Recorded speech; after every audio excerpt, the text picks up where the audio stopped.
Hey there, I'm Dr. Haley Perlus, sport and exercise psychology expert, here with today's mental toughness moment. And you've got me in my hotel room. I am currently in one of the most beautiful places in North America, Banff, Alberta, Canada, about to go and give a presentation on peak performance.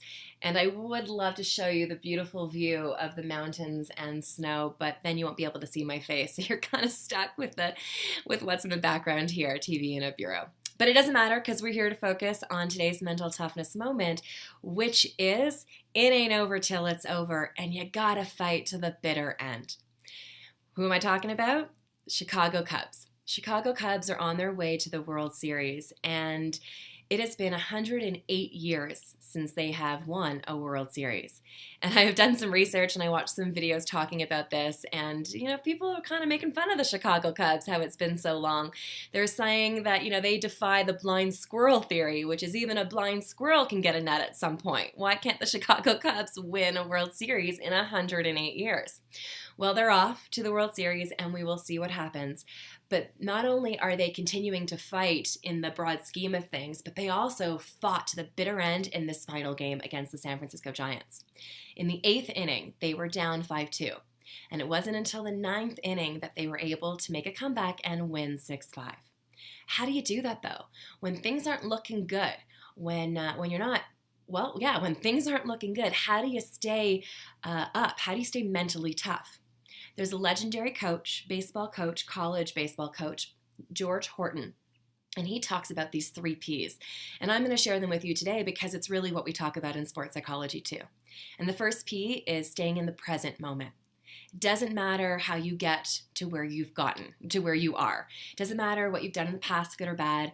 And really, it doesn't even matter what you're going to do in the future, because the only way you can control anything that's going to happen in the future is to be able to stay in the present moment with, second P, a positive attitude. It's not about being perfect. You've heard me talk about that before. We all make mistakes. We all have areas of improvement. But when you're in the present moment and you can focus on highlighting your strengths, which is what the positive stuff's all about, coming to the table with all the positive attributes that you have, then you give yourself the best opportunity at success. And the third P is sticking with the process.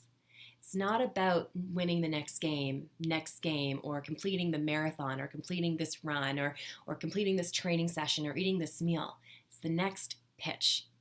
It's the next bite of your meal. It's the next rep of your set. It's the next breath if you're in yoga, whatever it may be. It's the next phone call in your business. If you can focus on the process and stay in the now moment, then you're giving yourself the best shot at success, and you're creating mental toughness to fight to the bitter end. And just like the Chicago Cubs were able to make a great comeback, they were down 5-2 in the 8th inning and they won 6-5 in the 9th. You can do the same in whatever endeavor you're pursuing. So again, those 3 Ps. Present moment. Be in the present moment. It doesn't matter what happened in the past. You can't control it. And the only way to control the future is to stay in the present moment with a positive attitude. Bring your strengths to the table. And then also focus on the process. Focus on the next bite, like I said, the next footstep, the next pitch, whatever it may be for you. Present, positive, process. Chicago Cubs did it, and they were able to now qualify for the World Series, and we'll see what happens, and you can do it too. If you have any questions, comments, if you'd like me to create a video for you, you know what to do. Leave anything that you have to say in the space provided, and until next time, have a wonderful rest of your day.